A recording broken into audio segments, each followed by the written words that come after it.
My name is Bill Jones. I'm with recapturefederalism.com and also Operation Official Misconduct.com. Today I want to have a little discourse concerning communism, pro-communism, Marxism, it's all the same, progressivism, yeah, that's Marxism too. I want to talk about the Hungarian Revolution, 1956. We need to remember the Hungarian Revolution. We need to think about it. We need to ask questions about it and how it relates to what has happened since 1956, before, after, since, now. We need to look at that. Nothing's identical in history, but there are similarities. There are red flags flying, literally, and we need to talk about them. The Hungarian Revolution was in 1956. It started spontaneous revolt against the People's Republic of Hungary, the satellite of the Soviet Union.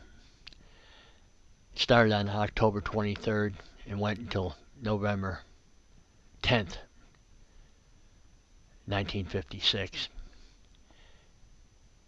And the brutality that occurred there, it's somewhat of a personal thing, and I won't go into it completely, but it's an area of the world where I had a grandfather who came here in 1905. He was an anti-socialist. So it goes all the way back then as far as socialism and Marxism. But me personally, I remember this. I was 11 years old watching the news about the Hungarian Revolution. 4 years later, I read my first book that I wasn't told to read. I took it out of the library. I was 15, and I read about the Hungarian Revolution and the brutality of Marxism, socialism, communism, progressivism, the whole bunch. I read about it. I became a anti-communist, anti-Marxist back then. It's a long time. Now, the Hungarian Revolution, and I'm going to attach to my video here a video about 9 minutes, 10 minutes long about the Hungarian Revolution. Please watch it. Please think about it. Ask yourself questions about it. Ask yourself about that date and why the United States did not help those people. They didn't help in 1953 in East Germany revolution. They didn't help in the 80s, Tiananmen Square in China against the communists. They don't operate against the communists directly. They play a game.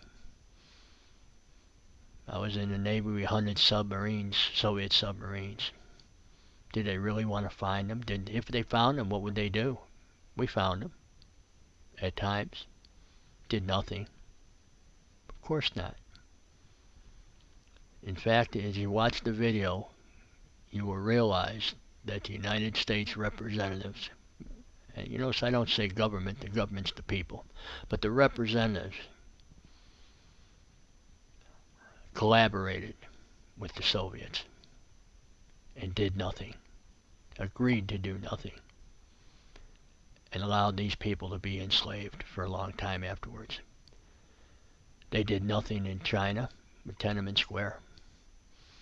We had incidents in the United States where people were killed by the National Police.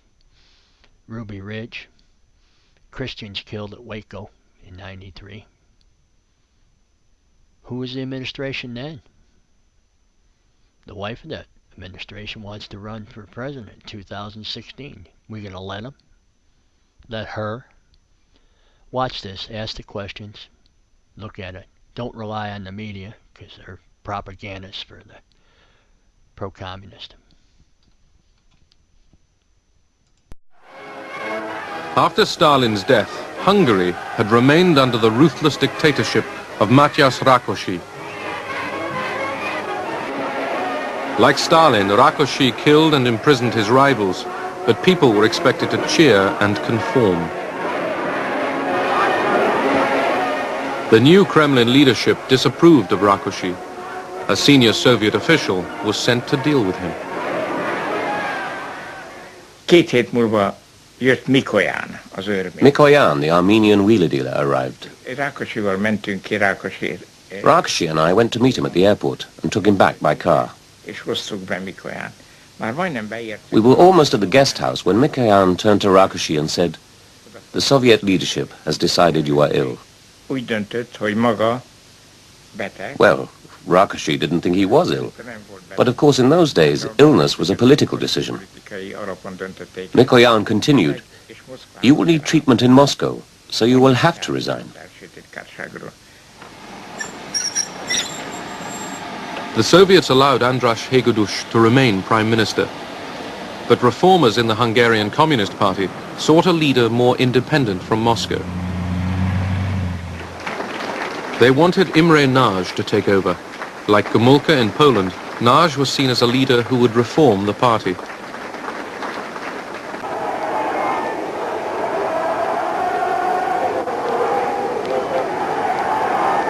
Inspired by Gomulka's success in Poland, thousands poured into the streets of Budapest.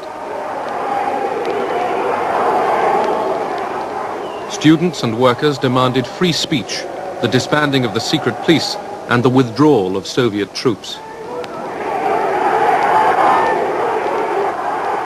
They paraded Hungarian flags with the communist emblem torn out. The demonstrators carried portraits of Imre Nagy. Communist reformers urged him to take charge. Imre Nagy was suddenly taken from his home to the parliament, and he spoke of some minutes. He began saying, "Comrades," and then the crowd roared and said, "We are not comrades." Nagy had misjudged the popular mood. Hungarians wanted immediate and radical change. In the center of Budapest, an excited crowd toppled the monument to Stalin. Nagy stayed silent when Hungary's tottering communist leadership called on the Kremlin to crush the growing unrest. Armed civilians had prevented Soviet tank reinforcements from entering Budapest. The Hungarians had equipped themselves with Molotov cocktails, rifles, machine guns, and enthusiasm. I don't know how the guns work, but one older man, his name was Pista bácsi, he says, "Don't worry about it, I'm gonna teach you." And then I looked at the gun was bigger than me. They explained to me and showed me a couple of times. And the very first time I had to use it, I closed my eyes because, you know, I was scared. I never used gun before. So then I looked around and there was a couple soldiers there, and they teared up from the uniform. They had stars for the Russian stars, so they teared it off. And they said, "Don't worry about little girl, we take care of you." During 4 days of fighting, the Budapest revolutionaries stood their ground.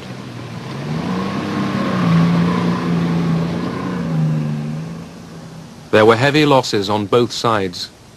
Imre Nagy arranged a ceasefire. The Soviets agreed to withdraw their troops from Budapest. The Kremlin hoped Nagy, now prime minister, could restore communist authority. But the patriot in Nagy was taking over. Cautiously, he decided to back the Hungarian revolutionaries.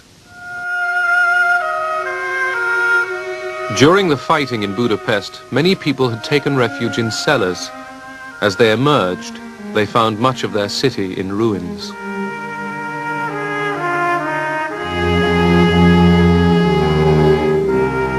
The Hungarians thought they had won their revolution. They came out to mourn their dead heroes.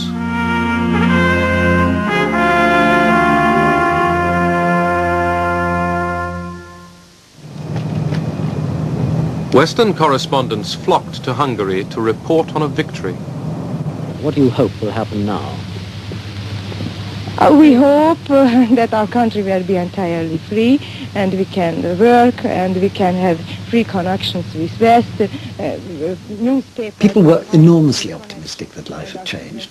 Everywhere in the country, the Hungarian tricolour was flying with the middle torn out, the communist emblem torn out. It seemed to be, a completely liberated country.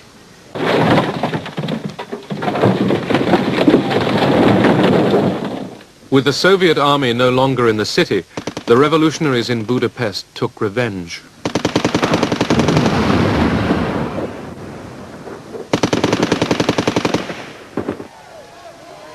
Communist Party offices were destroyed. The red flag burned. Secret policemen were strung up.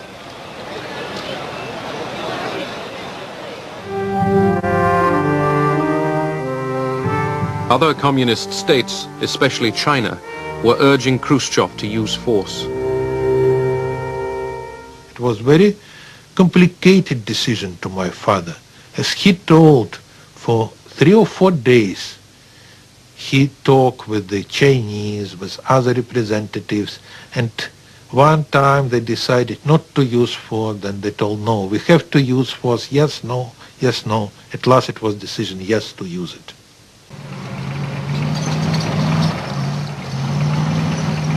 On November the 4th, 1956, the Soviet army re-entered Budapest.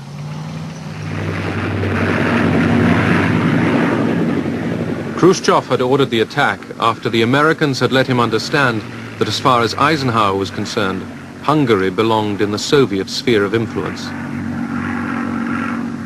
Too late, Imre Nagy appealed to the world.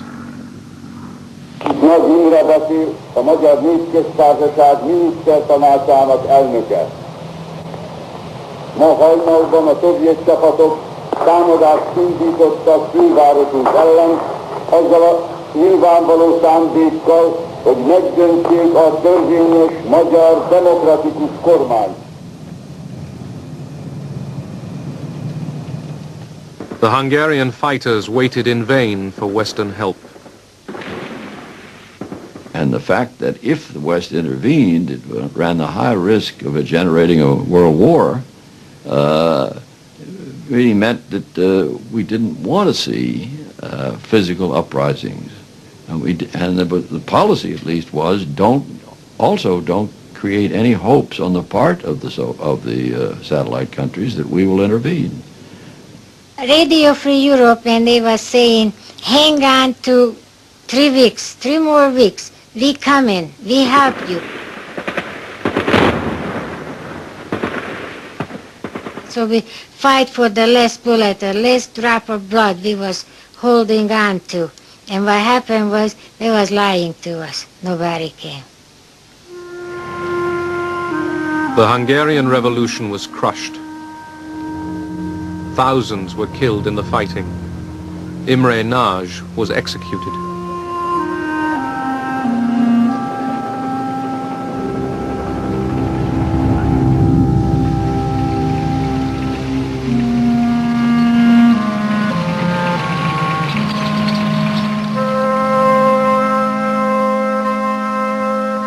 "200,000 Hungarians fled into Austria before the frontier was sealed by Soviet troops.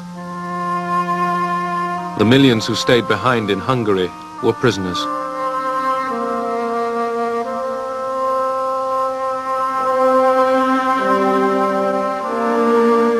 Khrushchev had reinforced the Iron Curtain.